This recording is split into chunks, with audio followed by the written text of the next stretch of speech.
Hello friend, this is Shivani Chauhan. Welcome to Easypath education. आज हम बात करेंगे एडी मॉडल के बारे में, जो आपके UGC net paper two education के सिलेबस में दैट इज यूनिट 8 में दिया हुआ है। एडी मॉडल ये क्या है? Model of development of instructional design है कि कोई भी टीचर इंस्ट्रक्शन देती है, कैसे वो क्लास में बच्चों को पढ़ाती है, क्या चीज़ें यूज़ करती है, एक तरह से क्या तरीका यूज़ कर सकती है, वो मॉडल है एडी मॉडल। ठीक है, कि टीचर क्या कर सकती है? एडी मॉडल के जरिए पढ़ा सकती है बच्चों को, इंस्ट्रक्ट कर सकती है अपने इंस्ट्रक्शनल लेसन प्लानिंग, है ना, और मेथड्स कैसे पढ़ाना, स्ट्रेटजीज क्या यूज़ करेगी, वो सारी चीज़ें एडी मॉडल में इंक्लूड हो सकता है।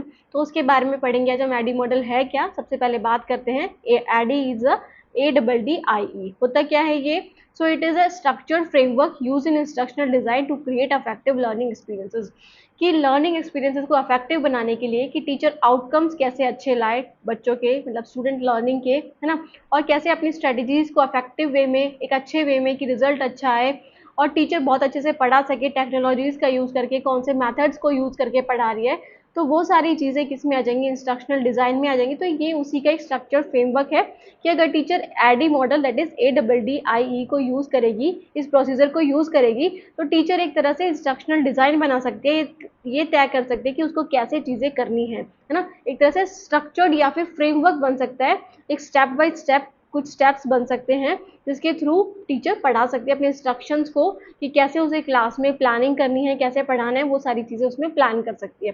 सो बेसिकली एजुकेशन सेक्टर में, कॉर्पोरेट सेक्टर में, है ना, और ई लर्निंग डेवलपमेंट में यूज़ होता है। इसमें 5 फेजेस हैं दैट जिससे ये मिलके बना है, दैट इज एडी मॉडल। तो A is the analysis, B is the design, C D is the sorry A for analysis, D is design, D is development, I for implementation and E for evaluation, है ना। Analysis क्या होता है? विश्लेषण हो गया। Design मतलब कि आप कैसे एक्टिविटीज डिज़ाइन कर रहे हो। डेवलपमेंट क्या है? डेवलपमेंट मतलब आप अपनी एक्टिविटीज़ को कैसे डेवलप कर रहे हो, क्या क्या नई चीज़ें लेकर आ रहे हो ना, इम्प्लीमेंट कैसे कर रहे हो, तो वो सारी चीज़ें हम पढ़ेंगे। So each phase is interrelated and follows a systematic process to ensure high quality instructional material and learning experiences. तो हर एक फेज क्या है? एक दूसरे से इंटर रिलेटेड है, एक दूसरे से कनेक्टेड है। कि अगर आप एनालिसिस अच्छे से नहीं करोगे तो आपका जो डिज़ाइन होगा ना, लेसन प्लान कैसे डिज़ाइन कर रहे हो, वो सारी चीज़ें आप नहीं इंक्लूड कर पाओगे इजीली या फिर एक अच्छे वे में।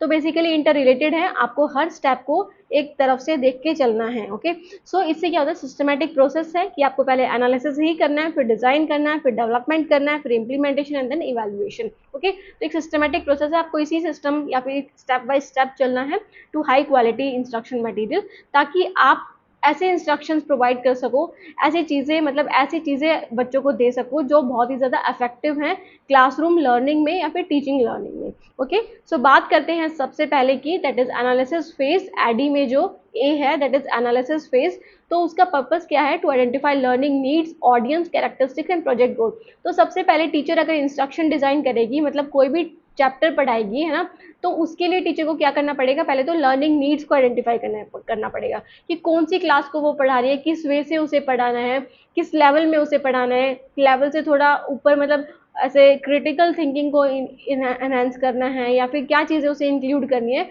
ऑडियंस क्या है उसकी, उनकी कैरेक्टरिस्टिक्स क्या है, मतलब वो कितना जान सकते हैं कि स्लो लर्नर्स हैं या फिर हाई आईक्यू वाले लर्नर्स हैं, और प्रोजेक्ट गोल्स तैयार करने हैं कि उसको कितना पढ़ाना है क्लास में ना, कितना इंस्ट्रक्शंस देने हैं, किस मेथड से पढ़ाना है। तो वो सारी चीज़ें आ जाएंगी एनालिसिस फेज में। सो इसमें क्या आता है? सबसे पहले तो की एक्टिविटीज़ क्या है? सबसे पहले तो लर्निंग ऑब्जेक्टिव आइडेंटिफाई करना टीचर को, है ना। तो टीचर को पहले ये देखना है कि क्या क्या उसे पढ़ाना है। फॉर एग्जाम्पल टीचर कोई चैप्टर पढ़ा दिया एडिशन का, है ना, एडिशन का चैप्टर पढ़ा रही है, तो टीचर उसके लिए लर्निंग ऑब्जेक्टिव्स डिसाइड कर लेगी कि जब मैं एडिशन पढ़ा दूंगी तो बच्चों को क्या क्या चीज़ें आ जाएंगी, क्या क्या चीज़ें समझ में आ जाएंगी, ऐसा वो मान के चलेंगे ना। तो ये सारी चीज़ें वो समझा देंगी, और एक्सपेक्टेड आउटकम की क्या आउटकम निकल के आ सकता है कि बच्चे कितना सीख पाएंगे मेरे पढ़ाने से, वो सारी चीज़ें डिसाइड कर लेगी, है ना, एनालिसिस में। एनालाइज लर्नर्स, लर्नर को एनालाइज करेगी कि उनका बैकग्राउंड कैसा है, कि वो कैसे बैकग्राउंड से आते हैं, उनकी प्रायर नॉलेज को चेक करेगी, जो प्रीवियस नॉलेज है, जो उन्हें आता है पहले से ही एडिशन से रिलेटेड, जैसे उन्होंने कभी मार्केट गए होंगे, है ना, वहाँ पे उन्होंने अपनी फादर मदर को देखा होगा। ओके, तो वो सारी चीज़ें वो देख लेगी, उससे वो प्रायर नॉलेज को चेक कर सकते हैं। और लर्निंग प्रेफरेंसेस को, कि किस तरह से बच्चे पढ़ना चाहते हैं, किस वे में पढ़ना चाहते हैं, एक्टिव लर्निंग से, पैसिव लर्निंग से, स्टूडेंट लर्निंग मेथड से, टीचर लर्नर मेथड से, तो किस मेथड से पढ़ना चाहते हैं वो डिसाइड करेंगे, ओके, एनालाइज करेंगे लर्नर्स को। असेस द लर्निंग एनवायरनमेंट, तो लर्निंग एनवायरनमेंट को असेस करना, क्लासरूम और या ऑनलाइन, क्लासरूम ऑनलाइन या हाइब्रिड। तो इसमें क्या होगा कि वो देखेगी कि कैसे पढ़ाना है बच्चों को, कि बच्चे सारे क्लासरूम में ही बैठकर पढ़ लेंगे, मतलब ऑफलाइन वे में ही पढ़ लेंगे, या फिर ऑनलाइन वे में पढ़ाना है। तो वो डिसाइड करेगी कि लर्नर्स कैसे हैं आपके, है ना। तो लर्नर्स अगर आप कॉलेज लेवल पे पढ़ा रहे हो तो क्या कर सकते हो, आप ऑनलाइन लर्निंग करा सकते हो बच्चों को जो दूर दूर से आ रहे हैं, ताकि वो उनको एक लिमिटेड से एरिया में ना बैठा के आप सारे बच्चों की क्लासेस ले सकते हो ना। तो आप ऑनलाइन करा सकते हो, हाइब्रिड करा सकते हो कि जो बच्चे क्लासरूम में बैठे हैं उनको भी साथ में पढ़ा दो, और जो ऑनलाइन पढ़ रहे हैं वो भी उस टाइम पे पढ़ लेंगे, ओके। तो इस तरह से आप लर्निंग एनवायरनमेंट को असेस करोगे और आइडेंटिफाई कॉन्स्टेंट, कि जो जो आपको लग रही है, जो जो दिक्कतें आ रही हैं, या फिर जो जो आपकी जो फैक्टर्स हैं जो इन्फ्लुएंस कर सकती हैं आपके एनालिसिस फेज को, उन सबको भी आप देखोगे कि आपको टाइम लिमिट कितनी है, रिसोर्सेज अवेलेबल हैं या नहीं है, टेक्नोलॉजीज हैं या नहीं है जिस मेथड से आप पढ़ाना चाहते हो, है ना, जिस मेथड से आपने अपना इंस्ट्रक्शन प्लान डिजाइन किया है, मतलब एनालिसिस कर रहे हो, तो वो सारी चीजें आप देख लोगे इसमें। मतलब इसमें क्या करोगे, आप आइडेंटिफाई या एनालाइज करोगे स्टूडेंट्स के ऑब्जेक्टिव्स को, मतलब लर्निंग के ऑब्जेक्टिव्स को, लर्निंग एनवायरनमेंट को, आइडेंटिफाई कॉन्स्टेंट। सो इसका आउटपुट क्या निकल के आता है, needs assessment report that define instruction goal. तो इसमें क्या होता है, टीचर को क्या चाहिए होती है कि असेसमेंट रिपोर्ट चाहिए होती है, उसमें टीचर ये सारी चीजें मेंशन कर देता है कि मैंने ये सारी चीजें करानी है क्लास में, ओके, कि बच्चे कैसे हैं, उनकी लर्निंग मेथड्स या लर्निंग स्ट्रेटेजीज उनके लिए क्या रखनी है, वो सारी चीजें। सो उसके बाद आ जाता है second one is designing phase. तो डिजाइनिंग फेज क्या है, plan the structure, content and instructional strategies. कि अब आप क्या करोगे, आपने पहले एनालिसिस कर लिया कि कौन से बच्चों को आपको पढ़ाना है, कैसे लर्नर से आपके बैकग्राउंड चेक कर लिया आपने। अब आप उसके लिए आप प्लान करोगे स्ट्रक्चर को कि कैसे आपको बनाना है, कंटेंट तैयार करोगे और इंस्ट्रक्शनल स्ट्रेटेजीज तैयार करोगे, मतलब डिजाइन करोगे ना। आपने पहले डिसाइड कर लिया कि आपको किसको पढ़ाना है, क्या लर्निंग आउटकम्स होनी चाहिए, वो सारी चीजें आपने डिसाइड कर ली। अब आप उसके लिए डिजाइन करोगे, मतलब आप क्या करोगे, उसको एक रूपरेखा दोगे, है ना, कि आपको कैसे पढ़ाना है। जैसे ब्लूप्रिंट होते हैं ना, ब्लूप्रिंट होते हैं कि वहाँ पे आपको सिलेबस दे दिया जाता है कि आपको ऐसे ऐसे सिलेबस कराया जाएगा, ये सारी चीज़ें आपको आ जाएंगी, तो वो सारी चीज़ें आप डिज़ाइन करोगे। सो की एक्टिविटीज़ क्या है, तो सबसे पहले लर्निंग ऑब्जेक्टिव को डिफाइन करना यूजिंग ब्लूम्स टैक्सोनॉमी। तो जो हमने ब्लूम्स टैक्सोनॉमी पढ़ी थी, जिसमें हम 3 चीज़ों को लेकर चलते हैं, है ना, दैट इज कॉग्निटिव डोमेन को, साइकोमोटर डोमेन को और अफेक्टिव डोमेन को। तो इन तीनों को यूज करके आप अपने लर्निंग क्या बनाओगे, लर्निंग ऑब्जेक्टिव्स बनाओगे कि बच्चे क्या हैं, कॉग्निटिवली भी उस एस्पेक्ट को समझ के तैयार हो जाए, साइकोमोटर भी और अफेक्टिव वे में भी वो समझ सके, है ना, मतलब हेड, हर्ट और हैंड का यूज हो सके। ऐसे आप क्या बनाओगे, इंस्ट्रक्शनल ऑब्जेक्टिव्स बनाओगे, फिर लर्निंग ऑब्जेक्टिव्स बनाओगे। After that is select instruction method. आप सेलेक्ट करोगे इंस्ट्रक्शन मेथड्स को कि आपको लेक्चर मेथड से पढ़ाना है, स्टिमुलेशन से पढ़ाना है, केस स्टडी से पढ़ाना है, तो क्या मेथड आप यूज करोगे, डिस्कशन से पढ़ाना है आपको, है ना, या फिर आपको ह्यूरिस्टिक मेथड पढ़ाना है। तो जो मेथड आपको पढ़ाना है वो आप क्या करोगे, सेलेक्ट कर लोगे इसमें। चूज डिलीवरी फॉर्मेट्स कि आप कैसे डिलीवर करोगे, ऑनलाइन करोगे, फेस टू फेस करोगे, ब्लेंडेड लर्निंग करोगे, कि आप दोनों को एक साथ ही मिलकर पढ़ाओगे, कि ऑनलाइन लर्निंग भी और ऑफलाइन लर्निंग भी, ओके।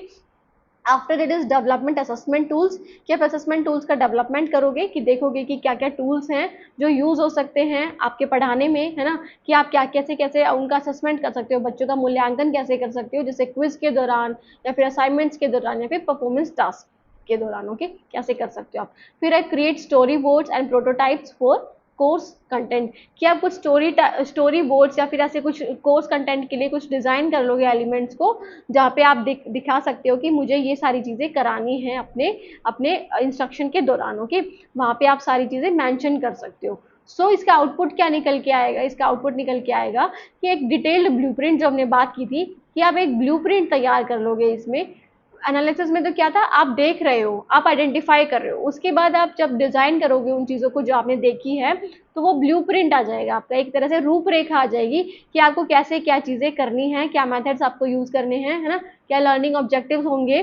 जैसे आप लेसन प्लान बनाते हो, आपने बीएड में अपने लेसन प्लान बनाए होंगे, तो उसमें क्या होता है, आपको लर्निंग ऑब्जेक्टिव्स तैयार करने होते हैं, क्या चीजें बच्चों को आ जाएंगी, ओके, क्या चीजें आपको पढ़ानी है एक लेक्चर में, एक थोड़े से टाइम लिमिट में आपको किस क्लास को पढ़ाना है, तो वो सारी चीजें आप लेसन प्लान में डिजाइन कर लेते हो, ओके।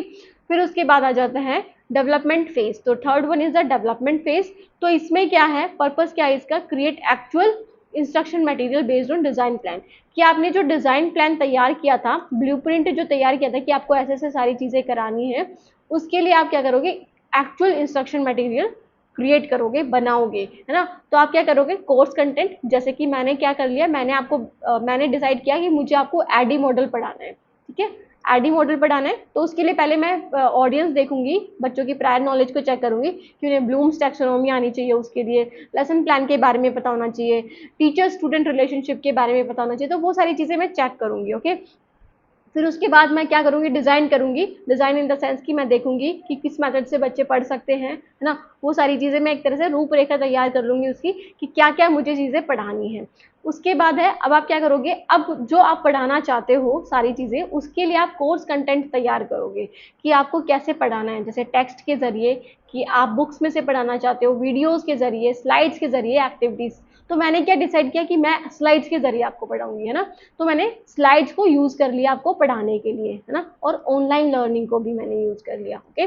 फिर है create assessment and interactive elements, कि आप असेसमेंट करोगे, मतलब असेसमेंट के तरीके देखोगे, बनाओगे कि आप किस तरह से असेसमेंट कर सकते हो, कि बच्चों का डिस्कशंस करके, बच्चों के ग्रुप्स बनाकर, है ना, ग्रुप एक्टिविटीज कराकर, या फिर आप ओरल टेस्ट लेना चाहते हो, फिर एमसीक्यूज लेना चाहते हो, तो वो सारी चीजें आप डिजाइन करोगे अब इसमें, ओके, बनाओगे। आफ्टर दैट इज क्रिएट करोगे, सॉरी। फिर है program e learning modules if applicable, कि आप ई लर्निंग मॉड्यूल्स को प्रोग्राम करोगे, जो मतलब आप चाहते हो कि ई लर्निंग कराना चाहते हो, है ना, वहाँ पे अगर आप ये चाहते हो कि आप ऑनलाइन वे में पढ़ाना चाहते हो, तो आप ई लर्निंग मॉड्यूल्स को बनाओगे, ओके, जहाँ पे भी जरूरी है। अगर आप ऑफलाइन पढ़ा रहे हो तो जरूरी नहीं है, कि आप अगर आप चाहते हो कि ऑफलाइन ही बच्चों को सारा मटेरियल प्रोवाइड हो, तो आप ऑफलाइन कर दो, नहीं तो आप ई लर्निंग मॉड्यूल्स भी तैयार कर सकते हो। After that is conduct pilot testing to ensure quality, एक छोटे लेवल पे टेस्ट करो कि आपने जो चीजें तैयार की हैं, क्या वो रियल में एप्लीकेबल हैं, रिलायबल हैं, या वैलिडिटी है उनकी कुछ, कि वो क्या बच्चों के आउटकम्स तक पहुंच रही है, जो हम चाहते हैं, आउटकम्स तैयार किए हैं हमने, है ना, वो कंप्लीट हो रहे हैं। तो उसके लिए छोटी, मतलब पायलट टेस्टिंग करो, या छोटे टेस्टिंग करो छोटे लेवल पे, ओके, क्वालिटी को इंश्योर करने के लिए। या फिर अपने टीचर्स से, कलीग से आप क्या कर सकते हो, उसको उसके बारे में पूछ सकते हो, उसके बारे में देख सकते हो कि क्या अगर मैं इस तरीके से पढ़ाऊंगा, क्या मैं अच्छे से पढ़ा सकूंगा, ओके। सो आउटपुट क्या निकल के आएगा, completed instruction material ready for implementation, कि अब आपने इंस्ट्रक्शन मटेरियल भी तैयार कर लिया आपने, कि किस मेथड से आपको पढ़ाना है, वो आपने कंप्लीट कर लिया, जो आप क्या करोगे, नेक्स्ट स्टेप में इम्प्लीमेंट करोगे, मतलब उसको लागू करोगे, है ना। So the next is the fourth one is the implementation phase, कि आप डेवलपमेंट के बाद क्या कर दोगे, डेवलपमेंट के बाद आप इम्प्लीमेंट कर दोगे, जो भी आपने इंस्ट्रक्शन स्ट्रेटजीज तैयार की हैं, मेथड्स तैयार करे हैं, स्लाइड्स तैयार करी हैं, कंटेंट तैयार किया, उसको आप क्या कर दोगे, इम्प्लीमेंट कर दोगे, उसको ला दोगे, मतलब लोग बच्चों तक पहुंचा दोगे। सो डिलीवर कर दोगे द ट्रेनिंग और कोर्स टू लर्नर्स, की जो ट्रेनिंग प्रोग्राम है या फिर कुछ भी है, कोर्स है, तो आप वो कोई भी सब्जेक्ट है, कोई भी टॉपिक है, वो डिलीवर करोगे बच्चों तक। की एक्टिविटीज क्या होंगी, ट्रेन इंस्ट्रक्टर, कि जो इंस्ट्रक्टर होगा उसको ट्रेन करोगे, मतलब जो पढ़ाएगा, है ना, जो पढ़ाएगा उसको क्या करोगे, ट्रेन करना। सबसे पहले तो उसको बताना कि सारी चीजें हैं क्या, okay. Provide learners with access to materials, कि जो लर्नर्स हैं, अब आपने क्या कर दी, स्लाइड्स तैयार कर दी। अब आपको कैसे पता चलेगा कि अगर आप क्लासरूम में स्लाइड्स तैयार कर रहे हो, तो आपको पहले ये ध्यान में रखना चाहिए कि बच्चों के पास फोन्स होने चाहिए, है ना, मोबाइल फोन होने चाहिए, या फिर उनके पास लैपटॉप या फिर कंप्यूटर होना चाहिए, जहाँ पे वो उस वीडियो को देख सकते हैं, उस टॉपिक को देख सकते हैं, ओके। तो बच्चों को मटेरियल का एक्सेस प्रोवाइड करोगे कि उनके पास मटेरियल है भी या नहीं है, ओके। जो मटेरियल है, जो जिसमें आप पढ़ा रहे हो, कि वो आप साथ के साथ दे रहे हो या नहीं दे रहे हो। मॉनिटर पार्टिसिपेशन एंड एंगेजमेंट, कि आप साथ के साथ क्या करोगे, ये देखोगे कि बच्चे उसमें पार्टिसिपेट कर रहे हैं, जो आप चीज़ें पढ़ा रहे हो उनको देख भी रहे हैं, और एंगेजमेंट कितनी है, कि बच्चे कितने ज़्यादा एंगेज्ड हैं, बीच में क्वेश्चंस कितने पूछ रहे हैं, वो सारी चीज़ें भी आप मॉनिटर करोगे, या फिर असेस करोगे, या फिर उनका भी मूल्यांकन करोगे, उनको देखते रहोगे साथ के साथ, okay. Address technical instruction issues, कि अगर बीच में कोई टेक्निकल इशूज़ आ रहे हैं, इंस्ट्रक्शन इशूज़ आ रहे हैं, कि बच्चे कुछ गड़बड़ी कर रहे हैं या फिर शोर कर रहे हैं, तो उसके लिए आप क्या करोगे, उसको भी देखोगे, और उनका भी सॉल्यूशन फाइंड आउट करोगे, तभी की तभी, है ना। क्योंकि आप पहले से एनालाइज करके चल रहे हो कि वो सारी चीज़ें आ सकती हैं बीच में, तो आप उसको उनका सॉल्यूशंस देखोगे कि क्या सॉल्यूशन हो सकते हैं, तो उसके अकॉर्डिंगली आप बिहेव करोगे, या फिर अपना इंस्ट्रक्शन डिज़ाइन जो आपने बनाया है वो तैयार करके उनको इम्प्लीमेंट करोगे। सो आउटपुट क्या निकल गया, instruction program is officially launched, कि अब आपने क्या कर दिया, जो आपने बनाया था, इंस्ट्रक्शन प्लान बनाया था, मॉडल बनाया था, है ना, जिस मॉडल के according, that is ADDIE model के अकॉर्डिंग। अब आप उसको क्या कर दोगे, लॉन्च कर दोगे। लॉन्च मतलब डिलीवर ही कर दोगे बच्चों तक, है ना, बच्चों तक पहुंचा दोगे। After that is the next one is the, just a minute, next one is the, so next one is the evaluation phase, that is the fifth and the last phase. कि आपने क्या कर दिया, एनालाइज कर दिया सबसे पहले, है ना, पहले एनालाइज कर दिया, फिर आपने क्या कर दिया, डिजाइन कर दिया, फिर डेवलपमेंट कर दिया आपने। ओके, आफ्टर दैट इज आपने क्या किया, design, that is analyse, design, development, and फिर उसके बाद आपने किया इम्प्लीमेंटेशन। ओके, अब जो लास्ट स्टेप होगा इवैल्यूएशन होगा, कि अब आप चेक करोगे कि जो मैंने डिलीवर किया है क्या वो सच में रिलायबल है, उतना अच्छा है कि मेरे लर्निंग आउटकम्स तक पहुंच रहा है। So assess the effectiveness and impact of the instruction, कि बच्चों पे क्या इम्पैक्ट पड़ा, क्या असर पड़ा, और कितना ज़्यादा इफेक्टिव है वो जो मैंने इंस्ट्रक्शन दिए हैं, जो बच्चों को पढ़ाया है, जिस मटेरियल के थ्रू, जिस रिसोर्सेज के थ्रू, क्या वो उतने ज़्यादा इफेक्टिव हो पाए हैं, नहीं हो पाए। सो इसमें आप इवैल्यूएशन के जरिए कर सकते हो, आप फॉर्मेटिव इवैल्यूएशन या फिर समेटिव इवैल्यूएशन के। फॉर्मेटिव इवैल्यूएशन कब कर सकते हो आप, ड्यूरिंग डेवलपमेंट, कि जब आप तैयार कर रहे हो, है ना, तब आप तैयार कर रहे हो अपना इंस्ट्रक्शन डिजाइन, तो आप क्या कर सकते हो, फॉर्मेटिव इवैल्यूएशन कर सकते हो, मतलब सिमुलेशन के जरिए या फिर पायलट टेस्टिंग के जरिए आप कर सकते हो। टेस्टिंग मटेरियल्स या फिर गैदरिंग फीडबैक, कि अपने कलीग से या फिर कुछ स्टूडेंट्स को ले लो, आप उनसे थोड़ा फीडबैक ले सकते हो आप, है ना, या फिर अपने सीनियर मोस्ट से आप क्या कर सकते हो, फीडबैक ले सकते हो। Summative evaluation after the implementation, की जब आप इम्प्लीमेंट कर दोगे, बच्चों को दे दोगे, कोर्स दे दोगे, प्रोवाइड करा दोगे, डिलीवर कर दोगे, उसके बाद आप लर्निंग आउटकम्स को असेस कर सकते हो कि क्या वो सच में उतना ज़्यादा रिलायबल है या इफेक्टिव है जितना टीचर ने सोचा था। सो की एक्टिविटीज क्या जाएंगी, collect feedback from learner instructor, की जो इंस्ट्रक्टर है और लर्नर्स है उनसे आप फीडबैक कलेक्ट करोगे। Analyse test score and performance data, तो आप टेस्ट स्कोर जो होंगे, बच्चों के जो टेस्ट स्कोर्स आए हैं, जो आपने देखा होगा कि जो चीज़ें आई हैं बच्चों की ना, उन्होंने जितना सीखा है वो सारी चीज़ें एनालाइज करोगे, उनका विश्लेषण करोगे, और परफॉर्मेंस कैसी दी है वो सारे डेटा को आप क्या करोगे, एनालाइज करोगे। आइडेंटिफाई एरियाज ऑफ इम्प्रूवमेंट, कि जहाँ पे आपको लगता है कि जहाँ पे आपकी स्ट्रेटेजीज गलत हो रही हैं, आपको लग रहा है कि वहाँ पे इम्प्रूवमेंट की ज़रूरत है, तो आप उसको आइडेंटिफाई करोगे, चेक करोगे कि कहाँ पे ज़रूरत है। ओके, मेक नेसेसरी रिविजन्स, और फिर उसके बाद जब आपको लगता है कि यहाँ पे कुछ प्रॉब्लम्स है, तो उसके तहत आप रिवीजन करोगे उसके रिगार्डिंग, है ना, कि कहाँ पे प्रॉब्लम है, उसके तहत आप क्या करोगे, रिवीजन करोगे, उसको दोबारा से देखोगे पीछे के स्टेप से, कि एनालाइज में क्या दिक्कत आई थी, डिजाइन में क्या दिक्कत आई थी, तो वो सारी चीजें आप चेक करोगे। सो आउटपुट क्या निकल के आता है, a report on instructional effectiveness with recommendation for improvement, कि एक रिपोर्ट तैयार हो जाएगी आपकी, कि आपका जो इंस्ट्रक्शनल डिजाइन है या फिर आपने जो पढ़ाया है वो कितना इफेक्टिव होकर तैयार होकर आया है। रिपोर्ट कार्ड के जरिए आप देख सकते हो बच्चों के, ना, बच्चों की परफॉर्मेंस को देख सकते हो, तो वो कितना इफेक्टिव है वो आपको पता चल जाएगा किसके दौरान, इवैल्यूएशन फेज के दौरान।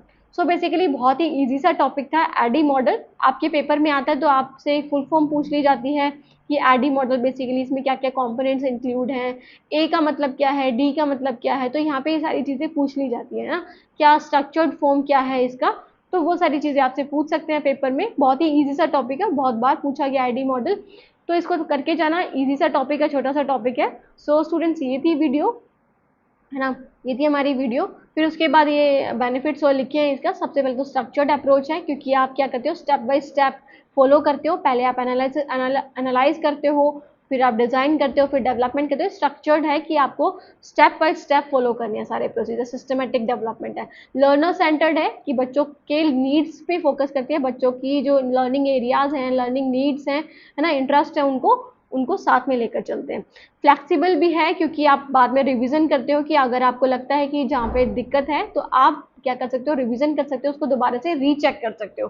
तो adaptable to various learning environment. After that is continuous improvement, regular evaluation, enhance effectiveness, कि जब आप रेगुलर इवैल्यूएशन करते हो, है ना, इवैल्यूएशन करते हो, बच्चों का मूल्यांकन करते हो, तो उससे क्या होता है, उससे होता है कि आप कॉन्टिन्यूस इंप्रूवमेंट अपने अंदर लेकर आते हो, है ना, as a teacher, as a instructor, आप अपने आप में भी बेहतर, एक तरह से आप बेहतरीन बन सकते हो, है ना। आपके अंदर भी कुछ एक्टिविटीज़ या फिर कुछ एरियाज जहाँ पे आपको लगता है, जहाँ पे आपकी कमियां हैं, वो इम्प्रूव होती हैं।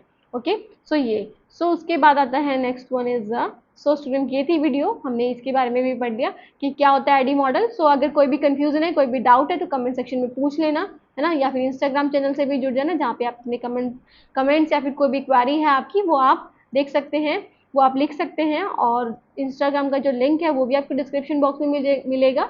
और टेलीग्राम चैनल से भी जुड़ जाना, जहाँ पे आपको सारी जो वीडियोस हैं उनका लिंक आपको ईजिली अवेलेबल हो सकता है। ओके, सो स्टूडेंट ये थी वीडियो पसंद आए तो वीडियो को लाइक जरूर करना और चैनल को सब्सक्राइब भी कर देना अगर नए जुड़े हो तो। और thank you so much student, मिलते हैं नेक्स्ट वीडियो में। Okay bye, take care, next